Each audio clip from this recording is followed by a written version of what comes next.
Nah, gimana dokter biar para moms yang pernah melakukan sesar bisa melakukan VBAC selain syarat-syarat yang ditentukan atau yang harus dipenuhi?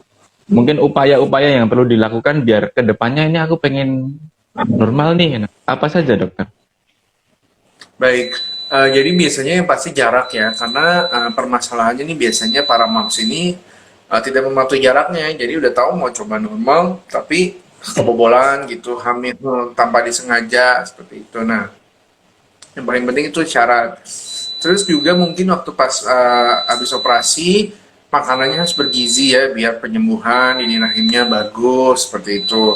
Terus pada saat hamil juga bayinya mungkin jangan terlalu besar. Terus ya melakukan persiapan-persiapan seperti orang mau persalinan normal, misalnya senam hamil, yoga prenatal seperti itu supaya dia lebih luas gitu.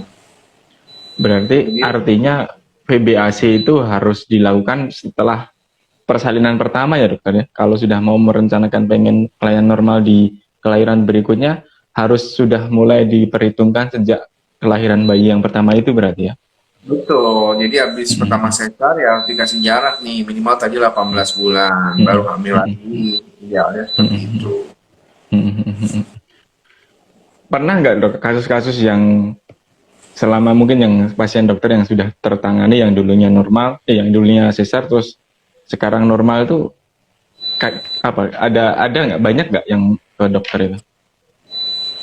Ada aja gitu, ya memang nggak terlalu banyak sih, karena pilihan pasiennya, kadang-kadang ada beberapa pasien yang mungkin kalau misalnya dia merasakan sesarnya nggak sakit, nyaman, biasanya sih kalau ditawarin VBAC, biasanya mereka menolak gitu ya, karena membuat mereka nggak sakit kok, kenapa saya harus mikirin mules-mules gitu. Tapi beberapa pasien yang memang pengen ngerasain normal dan tekadnya kuat, ya alhamdulillah sih bisa aja lahir seperti itu. Tapi memang tadi ya syarat-syaratnya harus terpenuhi seperti itu. Berarti emang selain tergantung kondisi dari luarnya, tergantung dengan kondisi ibunya juga ya dokter ya. Ya, pasti dong tentunya. Dan PBSI ini tuh syaratnya nggak boleh ngelahirin di rumah atau di puskesmas Oh, gitu, harus ada di rumah sakit besar. Kenapa? Kalau ini kan namanya VBS ini kan percobaan ya Mas, apalagi kalau pasien yang pertamanya sesar kan berarti dia belum pernah melahirkan secara normal atau melalui vagina seperti itu.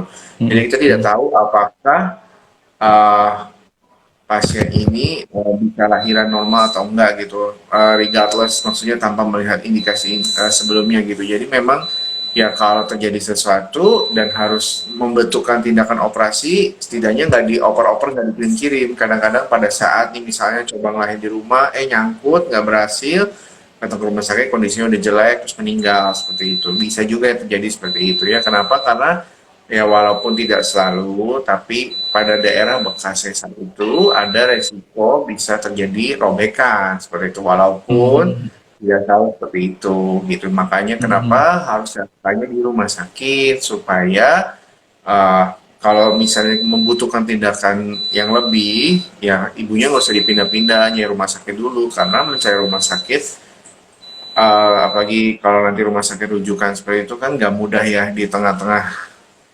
uh, proses lahir, terus harus dikirim-kirim cari rumah sakit. Nah itu yang akan sulit sekali apalagi di daerah di masa pandemi seperti ini, belum ada PCR, belum ada segala macam, itu pasti ya akan rumit deh, pokoknya prosesnya lebih rumit lagi gitu. Jadi memang ya harus dari awal kalau memang mau diniatin ya harus komitmen gitu, maksudnya ibunya juga harus berusaha dan harus committed gitu, jangan setengah-setengah, iya saya mau aja PBSI tapi misalnya makannya nggak terkontrol, bayinya gemuk gitu kan, dan juga tidak memaksakan. Kalau misalnya ini ternyata presentasinya pantatnya di bawah atau musang seperti itu kan, nah itu kan nggak bisa ya.